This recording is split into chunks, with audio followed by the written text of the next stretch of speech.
तो इंद्र को बहुत क्रोध आया कि अश्विनी कुमार जो देवताओं के वैद्य हैं उनको मंत्रित किया।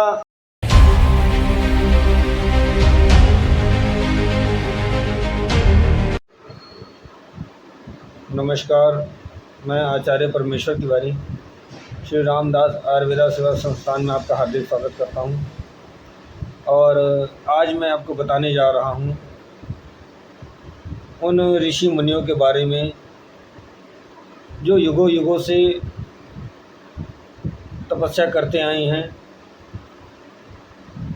और तपस्या के ही माध्यम से, चाहे वो सतयुग हो, चाहे द्वापर हो, चाहे त्रेता हो, चाहे कलयुग हो, तपस्या के माध्यम से उन्होंने बहुत बड़े बड़े अनुष्ठान और यज्ञ किए। और उन्हीं अनुष्ठानों और यज्ञों से उन्होंने बहुत ही अच्छी तरीके से उन शक्तियों का और अपने तपोबल का एक नियम कायम रखा। और आज उन्हीं ऋषि मुनि में से एक ऋषि मुनि के बारे में हम चर्चा करेंगे और वो ऋषि मुनि है चमन्य ऋषि। चमन्य ऋषि एक बहुत ही महान ऋषि थे जिन्होंने जड़ी बूटियों को एकत्रित करके उन्होंने च्यवनप्राश बनाया था, जिसको खाने के बाद वो पुनः जवान हो गए, बूढ़े से वो जवान हो गए। और महाभारत के अनुसार कहा जाता है कि जब इंद्र ने उनके ऊपर प्रहार किया तो उन्होंने इंद्र के प्रहार को भी पीछे ढकेल दिया। एक बार की बात है,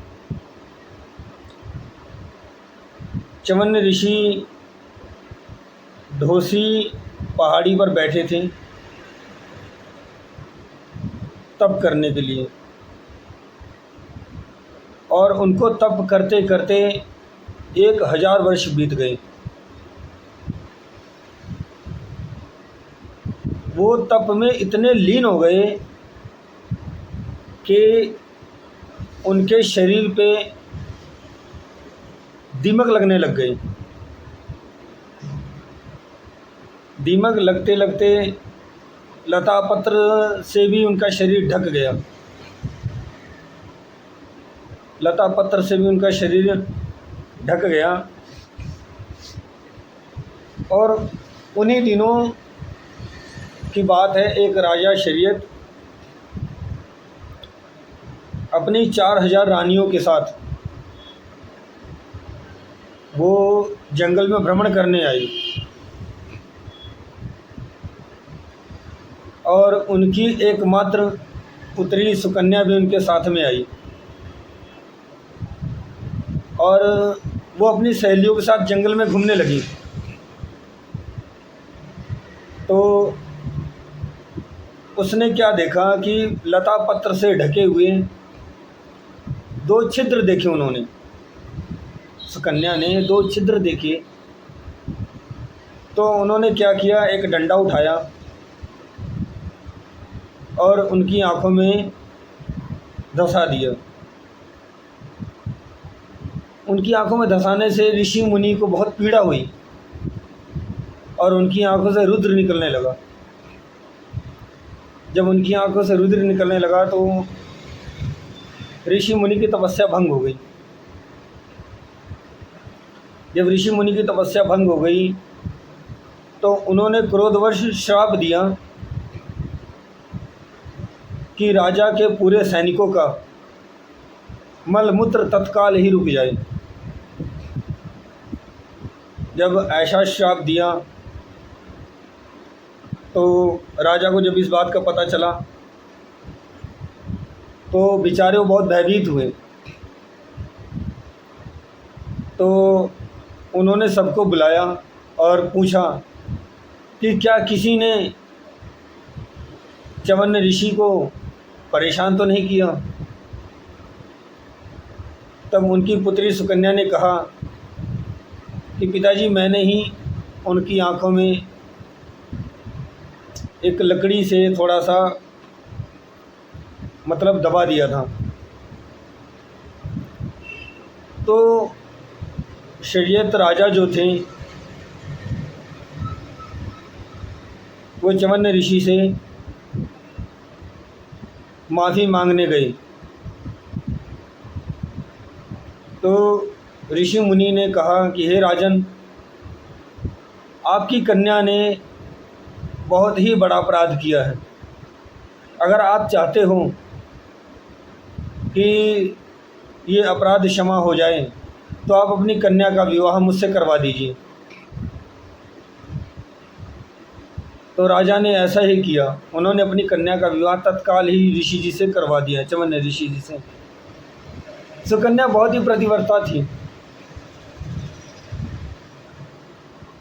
उसने शादी के बंधनों में बंध जाने के बाद च्यवन ऋषि की बहुत ही अच्छे मन से सेवा की, और सेवा करते करते कई हजार वर्ष बीत गए। तो एक बार ऐसे ही हुआ कि उनकी इस सेवा को देख के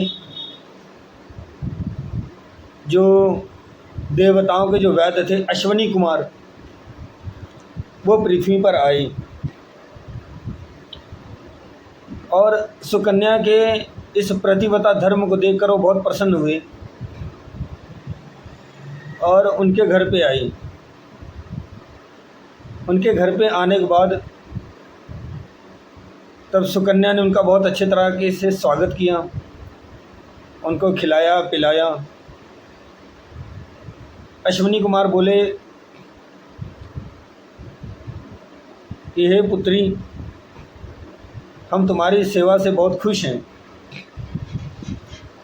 और इस आपके सेवा के बदले में हम तेरे पति को सरोवर तक ले जाना चाहते हैं। वहाँ इनको स्नान कराएंगे और ये पूर्णतः ठीक हो जाएंगे और इनकी आंखें भी आ जाएंगी। अश्विनी कुमारों के इन वचन को सुनकर सुकन्या बहुत खुश हुई और उन्होंने अपने पति को भेज दिया। जब अश्विनी कुमार उनको सरोवर तक लेकर गए और उन्होंने उनको सरोवर में स्नान करवाया तो उनकी आंखें भी ठीक हो गई और वो पुनः जवान हो गई। तो जब अश्विनी कुमार दोबारा जब ऋषि जी को घर पे लेकर आए तो उन्होंने सुकन्या से कहा कि पुत्री, हम इनको ले आए हैं, अब हम तीनों में से किसी एक को आप पहचान लो और आप ले जाओ कि आपके पति कौन से हैं। तो सुकन्या बहुत पतिव्रता थी। उन्होंने अपने तप से अपने पति को पहचान लिया और वो घर पे ले आई।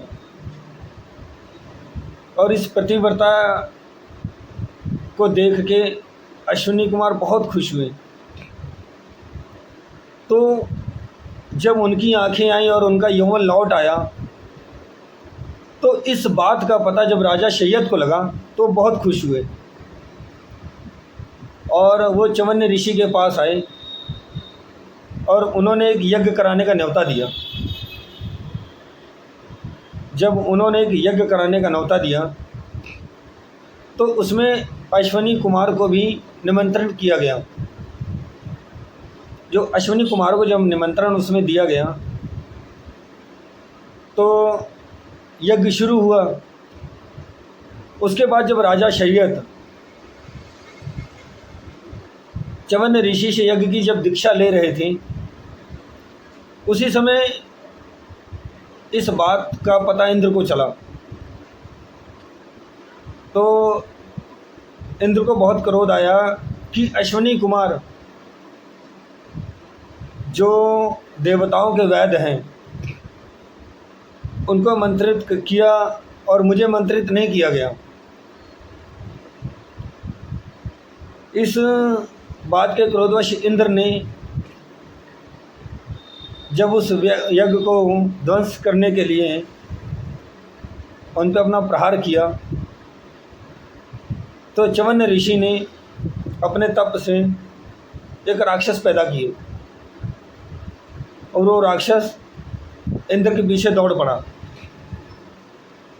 जब वो राक्षस इंद्र के पीछे दौड़ पड़ा तो इंद्र भयभीत होकर च्यवन्य ऋषि से क्षमा याचना मांगने लगा कि आप मुझे क्षमा कर दीजिए, अब इस यज्ञ को मैं आपको सौंपता हूँ, आप ये यज्ञ कर सकते हैं। तो महर्षि च्यवन्य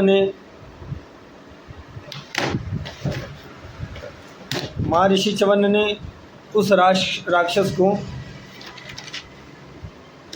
अपने तप से भस्म कर दिए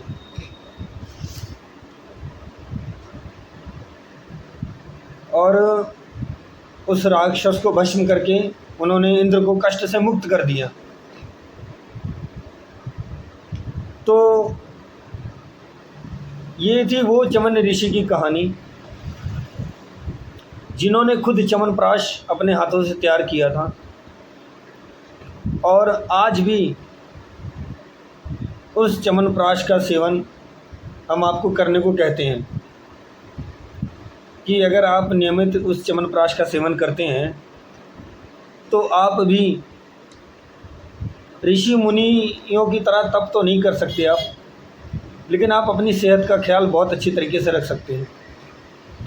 और आज हम बताने जा रहे हैं कि जिन्होंने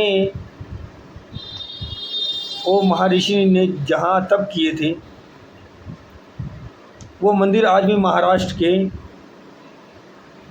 सितारा ज़िले के सत्याह्री पहाड़ों के करंज-खोज गांव में स्थित है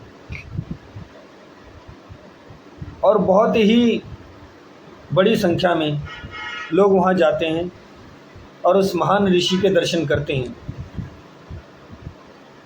तो ये ऐसे एक परम ऋषि थे जिसके बारे में हमने आपको बताया और समझाया, और आगे भी ऐसे ही रोचक तथ्य जो